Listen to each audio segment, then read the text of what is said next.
welcome to the Beast Game Podcast. Today we are looking at a Netflix original movie called Spectral.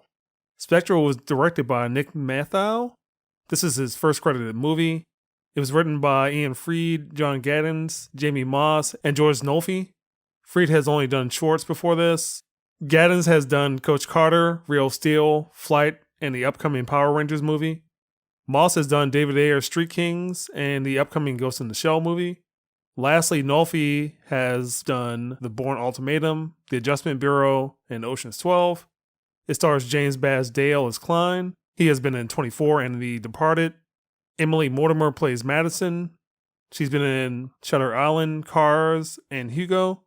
Max Martini plays Captain Sessions, who's been in The Unit, Pacific Rim, and Captain Phillips. And Bruce Greenwood plays General Orlin, who has played Captain Pike in Star Trek and Gil Garcetti in The People vs. O.J. Simpson. The synopsis is a sci-fi thriller centered on the special ops team that is dispatched to fight supernatural beings. So I'm just going to give a small overview. It's the near future. It starts off with a soldier investigating the building. He has a special heads-up display goggle, which reports his video back to his command. It's not clear what the goggles can do, but they also have some type of special night vision. The soldier is attacked by some unformed entity.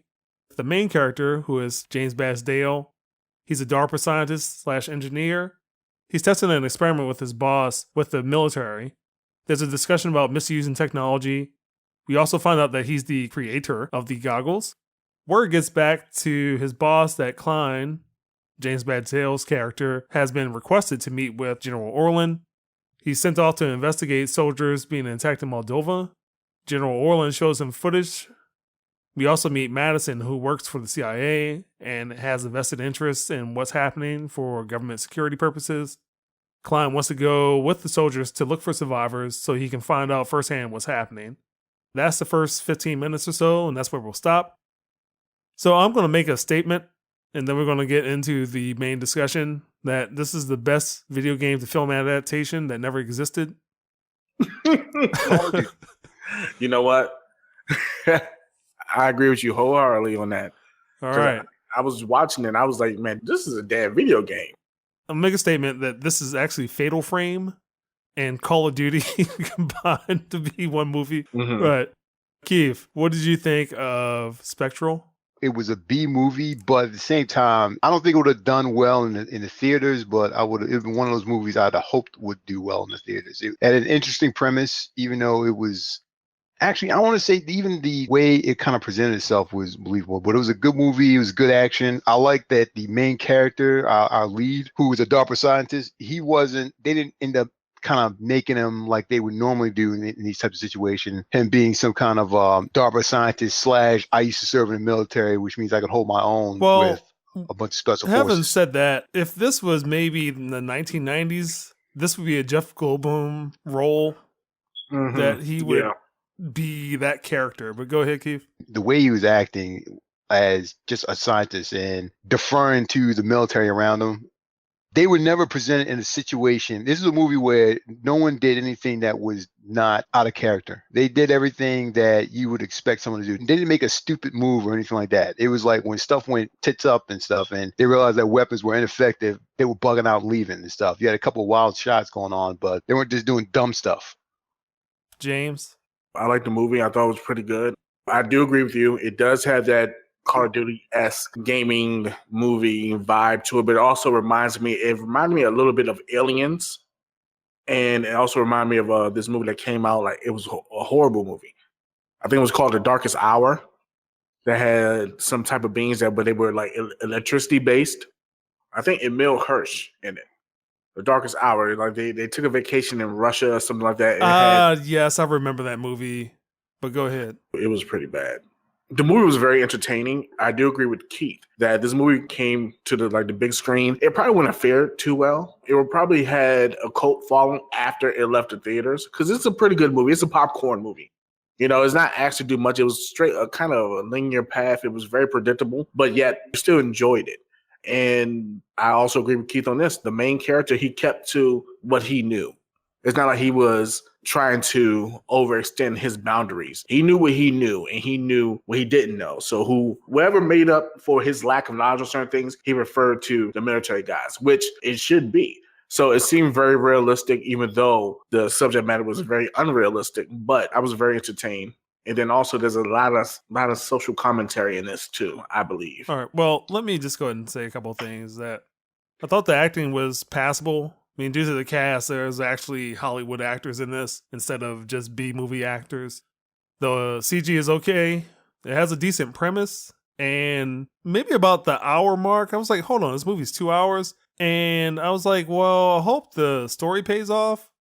And it did. And I do have an issue with that. There's a lot of military speak. Oddly enough, there's 2 actors from the 13 Hours movie that came out earlier this year. So James Badge Dale and Max Martini are both in that movie. They must have just left that set and came to this one. I also have an issue with movies that uses kids as an angle. Yeah. This one kind of... What angle are you talking about? I just have an issue with them. I'm tired of seeing... What angle are you talking about? Like, there should be kids in the movie? Or what are you talking about? No, I don't want kids in the movie. I understand what Barry's talking about. I get what you're saying. Because, there was a part in the movie that I didn't expect. And when it happened, I was kind of like, was it necessary? The only way that I could see that was necessary is because they wanted to make a statement. To me, that event that happened in the movie was a statement. This shit's real. We ain't fucking around. And just to finish up 2 other comments, I like the approach to the story, but I do feel that the movie's 10 minutes too long. Because it seems like there's 2 endings and there's 4 writers on this movie. Let's talk about James Badge Dale, and we'll probably just... How did you think his acting was? Actually, I thought he did a really good job. I had no problems with the acting. But he wasn't the action man. And well, he did run around with some guns at some point, but that was later on in the movie. Yeah, he basically hauled him. He was just basically carrying him around. I don't think he fired a shot. He just used his ingenuity, and he just was just very resourceful. Kind of MacGyvered their entire arsenal, clapped some stuff together, some weaponry together, and handed them out. He Tony Stark and shit, man. yeah. So I got no qualms with that. I rather like the idea that the smartest man in the room, but not being a jerk about it. He was extremely humble and focused, so I like that about him. I agree. I think he did a good job. Like I said, it wasn't that. He didn't really have to go outside of his boundaries with that. Like I said, the character stuck to what he knew. He was, I believe he was some type of engineer, scientist. So he stuck to that. He didn't say, well, yeah, I could do this, I could do that. Give me a gun. I can take care of myself. He just wanted to figure out what it was and figure out how to defeat it. He had untested... Being a scientist. That's what made it great. I like that. He's like, the whole reason he was in the field was because they didn't trust the gear that he put together. He made modifications on the fly, and he's just like, I don't trust anyone between the modifications I made other than me. And the stuff was all untested, and it makes perfect sense. He was believable. The funny thing about his character, in the very beginning, he was working on something else, and they wanted to end up testing his weaponry. I'm not going to say weaponry, but his experiment to become some type of weapon, which he was totally against. And the character was just shipped off to where they were going through their escalations with the enemy force and also these spectral things, whatever they were called. So it seemed like that even though all the shit that he went through, he did not change his mind on his beliefs. Like, nothing changed his mind. He did believe in still helping people, the greater good. Using characters like that changed after that event because it was pretty bad. It was, if you think about it, if you put yourself in that situation, that's traumatizing just to see how quick the conventional weapons don't work. But yet, once they figured out how to defeat these spectral beings, they did what they had to do, and they took care of the technology because they could have used that. There were even undertones. They even said they were even thinking about reverse engineering the process, learn how it works. So, well, that kind of gets into something that we'll probably talk about wrap up. But I thought that James Badge Dale acting was decent. Again, I said that the acting was passable. In a higher budget version of this, it would likely be Sam Worthington as the lead. Yeah. James Badge Dale kind of looks like Sam Worthington at a certain extent. Mm-hmm. But do you guys have any comments about the rest of the cast? To me, the actors didn't really have to show much range. It was pretty straightforward. But I really wasn't in it just for the acting. I mean, the acting did serve its purpose. I mean, I wasn't expecting an Oscar caliber Black Hawk Down moments where dudes are bearing their souls and everything. Well, I might bring up that movie a little bit later, but go ahead. It did the job, but there were moments in the movie where it was pretty tense. Well, at some point, I was thinking about Battle Los Angeles when I was looking at this movie, and this movie is better than Battle Los Angeles. Battlefield Los Angeles, I would agree. Matter of fact, one of the actors that was in there is actually in this movie too. Yep. Like I said, it's a popcorn movie. With popcorn movies, you're entertained by just the basics. You got to suspend disbelief. But I do agree. I believe this movie was better than this. There was an element of mystery. Well, this is something right up your alley, James. Yeah. Because, I mean, it kind of had like the little supernatural vibe to it. So that was kind of cool. I enjoyed it. I didn't really, like I said, the actors to me didn't really have to stretch too much. It was straightforward. It wasn't like there weren't any really dramatic moments. They were straightforward to the point. They were straight military dudes, like no emotion and about the mission. I mean, you see them get upset, but, there wasn't no one break it down. It wasn't like a war drama. It was just more so. And also, people weren't doing stupid things. In other movies, you would have someone do something stupid. Yep. Yeah, that's what I said. This one was a little bit more focused, that everyone was in line. People weren't necessarily freaking out. Keith, wrap-up thoughts and the score?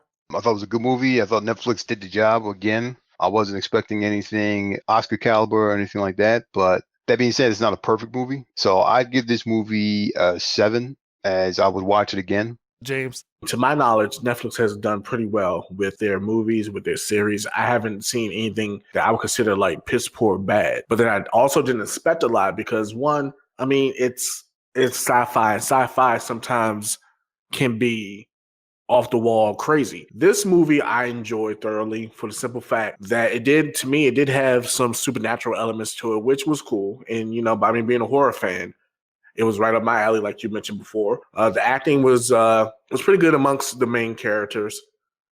But like I said, they really didn't have to show much range. The character development was very simplistic. But there wasn't a time that I was just like, all right, hurry up and let it end. But the movie was a little bit too long, but not like a half an hour long, like, Batman versus Superman. But maybe like 10, 15 minutes could have been shaven off. I'll give it a 7.5. Like I said, it's a popcorn movie, but I was very entertained by it.